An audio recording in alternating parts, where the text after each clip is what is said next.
आज मी घरामध्ये एकटीच होते. मला मोठा प्रश्न पडला होता की एकटीच आहे तर एकटीच पुरतं जेवण काय करायचं, हे मला मोठं टेन्शनच आलं होतं. मी म्हटलं जाऊन दे, टेन्शन नाही घ्यायचं, मस्त अशी डाळ खिचडी करायला घेऊ. मग काय तिथं डाळ खिचडीची तयारी करून घेतली.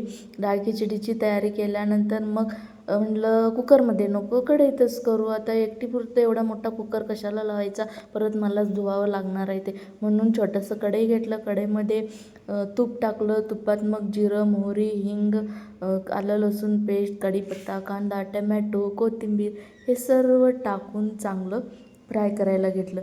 असं होतच असतं ना, घरामध्ये एकटं असलं की एकट्यासाठी काय करायचं हा प्रश्न सगळ्यांनाच पडत असतो, बरोबर आहे की नाही. मग इथे मस्त असं तुपामध्ये कांदा टमॅटो बारीक मऊसर भाजून घेतला. त्यामध्ये सगळे मसाले ॲड केले. मसाले ॲड केल्यानंतर मग त्यामध्ये डाळ आणि तांदूळ टाकून दिला आणि चांगलं मिक्स केलं. पाणी ओतलं. पाणी ओतून परत त्याला मिक्स केलं. पाणी थोडं जास्त टाकायचं. डाळ खिचडी कशी मऊ असते. मी तर अशी साध्या पद्धतीने करते. तुम्ही कशी करतात तुमची आयडियाही मला सांगा. मी नक्की करून बघते तशी डाळ खिचडी.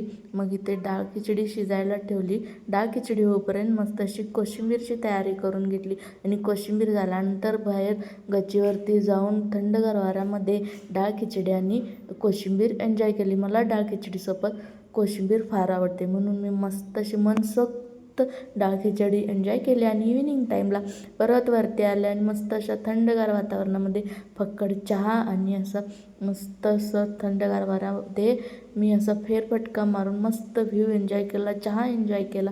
तर चला, कसा वाटला व्हिडिओ तुम्हाला नक्की सांगा आणि व्हिडिओ आवडला तर